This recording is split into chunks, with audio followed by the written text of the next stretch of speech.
Assalamualaikum warahmatullahi wabarakatuh. Perkenalkan, nama saya Dina Ramadhani, NIM 21202038612612, Program Studi Perbankan Syariah Fakultas Ekonomi dan Bisnis Islam. Pada kesempatan kali ini, saya akan mempresentasikan hasil diskusi kelompok kami, yaitu klaster 5 dengan topik pembahasan yaitu artikel publikasi. Video ini dibuat dengan tujuan memenuhi salah satu tugas pada mata kuliah penulisan karya ilmiah berbasis IT dengan dosen pengampu Bapak Dr. Andes Usman Nur SAG MAG.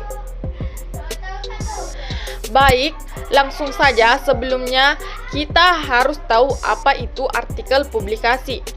Dalam publikasi ilmiah, sebuah artikel atau karangan adalah sebuah karya akademis yang umumnya diterbitkan dalam suatu jurnal ilmiah. Artikel ini dapat berisi hasil penelitian orisinil atau berupa telaah dari hasil-hasil yang telah ada sebelumnya. Pada artikel publikasi terdapat 3 bagian. 1. Bagian awal. Bagian awal ini terdapat 2 poin, yaitu yang pertama judul dan nama penulis. Yang kedua yaitu abstrak. Ada beberapa ketentuan pada judul dan nama penulis, antara lain pada judul dicetak tebal dengan huruf besar atau kapital, dicetak tebal dengan jenis huruf Times New Roman Form 12, spasi tunggal dengan jumlah kata maksimum 15. Nama penulis ditulis di bawah judul tanpa gelar, tidak boleh disingkat dengan huruf kapital tanpa diawali dengan kata oleh untuk penulis kedua, ketiga, dan seterusnya. Nama perguruan tinggi dan alamat surel atau email semua penulis ditulis di bawah nama penulis dengan huruf Times New Roman Form 10. Poin kedua yaitu abstrak. Beberapa ketentuan pada penulisan abstrak antara lain abstrak ditulis dalam bahasa Inggris dan bahasa Indonesia, berisi tentang inti permasalahan, latar belakang penelitian, cara penelitian atau pemecahan masalah dan hasil yang diperoleh. Kata abstrak dicetak tebal atau bold. B. Jumlah kata.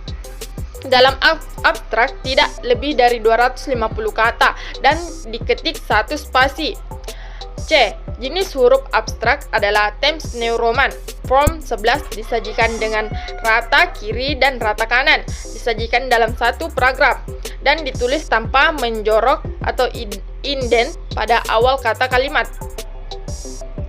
D. Abstrak dilengkapi dengan keywords yang berdiri atas 3-5 kata yang menjadi inti dari uraian abstraksi. Kata keywords dicetak tebal atau bold. Pada bagian kedua yaitu bagian utama. Pada bagian utama terdiri dari pendahuluan metode dan hasil penelitian. 1. Pendahuluan bagian pendahuluan berisi latar belakang, konteks penelitian, urgensi permasalahan, hasil kajian pustaka utama yang menjadi landasan penelitian, hasil riset sebelumnya yang relevan dengan kajian penelitian dan tujuan penelitian. Penulis sangat disarankan menggunakan referensi artikel jurnal direputasi dari terbitan terbaru untuk dijadikan landasan penelitian. Seluruh bagian pendahuluan disajikan secara terintegrasi dalam bentuk paragraf, tidak dibagi bagian. Pembagian yang ditulis dengan model pembababan laporan penelitian atau skripsi atau tesis disertasi. Panjang bagian pendahuluan 15-20% dari total naskah. Times New Roman 11 normal spasi 1. Lihat dari terbitan Tandra sebelumnya untuk menyesuaikan isi tulisan dengan gaya selingkung. 2. Metode pembagian metode penelitian.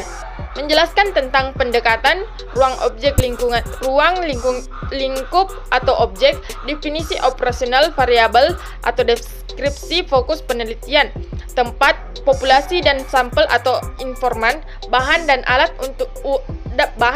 utama, teknik pengumpulan data dan teknik analisis data.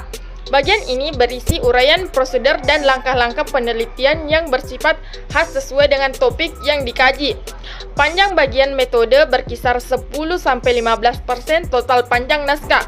Seluruh bagian metode juga disajikan secara terintegrasi dalam bentuk paragraf, tidak dibagi bagian per bagian, ditulis dengan model pembabaran laporan penelitian atau skripsi atau tesis disertasi atau TEMS Neoroman 11 normal spasi 1. 3. Hasil dan pembahasan pada bagian hasil. Subjudul di hasil ditulis dengan huruf kapital di awal kata saja, bold. Seperti bagian yang lain, tidak diberikan nomor, huruf, atau bullet. Bahasa asing, bahasa daerah, dan istilah tidak baku dicetak dengan huruf miring. Bagian hasil dan pembahasan menyajikan hasil penelitian. Hasil penelitian disajikan dengan lengkap dan sesuai ruang lingkup penelitian. Hasil penelitian dapat dilengkapi dengan tabel, grafik, gambar, atau bagan tabel dan nomor diberi nomor dan judul. Hasil analisis data dimaknai dengan benar. Hasil penelitian dapat dilengkapi dengan tabel, grafik, atau gambar dan atau bagan. TEMS Neoroman 11 normal. Sedangkan pada bagian pembahasan, bahasa menjadi aspek terpenting dari keseluruhan bagian penelitian dan selayaknya diberi ruang paling besar. Pembahasan berisi pemaknaan hasil penelitian yang telah diuraikan. Pembahasan harus menunjukkan kebaruan dan temuan signifikan dari penelitian yang dilakukan. Pembahasan dilakukan dengan 1. Menafsirkan temuan-temuan penelitian. 2. Mengintegrasikan temuan dalam struktur ilmiah pengetahuan. 3. Mengungkap temuan-temuan baru atau teori baru atau modifikasi teori yang sudah ada. Dan 4. Menjelaskan implikasi temuan secara teori dan praktis. Gunakan hasil penelitian terbaru dari jurnal bereputasi untuk membahas temuan penelitian. Panjang paparan hasil penelitian dan pembahasan antara 50-60% total panjang artikel. Bagian pembahasan ditulis dengan TEMS Neoroman 11. Yang terakhir adalah bagian akhir. Pada bagian akhir terdiri atas daftar pustaka. Daftar pustaka memuat sumber-sumber yang dirujuk yang minimal 80% berupa pustaka terbitan 5 tahun terakhir. Daftar dirujukan ditulis sesuai dengan American Psychological Association atau APA 5th edition. Semua sumber yang tercantum dalam daftar pustaka harus ada dalam naskah artikel. Penulisan naskah dan situasi yang diacu dalam naskah ini disarankan menggunakan aplikasi referensi atau reference manager seperti Mendeley, Zotero, Refworks, EndNote, dan lain-lain. TEMS Neoroman 11 atau normal. Artikel ilmiah adalah tulisan berdasarkan hasil penelitian atau pengamatan yang terstruktur atau sistematis berdasarkan metode ilmiah, memenuhi kaedah etika ilmiah untuk mendapatkan jawaban serta ilmiah terhadap suatu permasalahan yang ada. Artikel ilmiah dapat dibedakan menjadi 2 jenis, yaitu artikel ilmiah hasil penelitian dan non-penelitian. Baiklah, sekian pemaparan materi dari saya. Wassalamualaikum warahmatullahi wabarakatuh.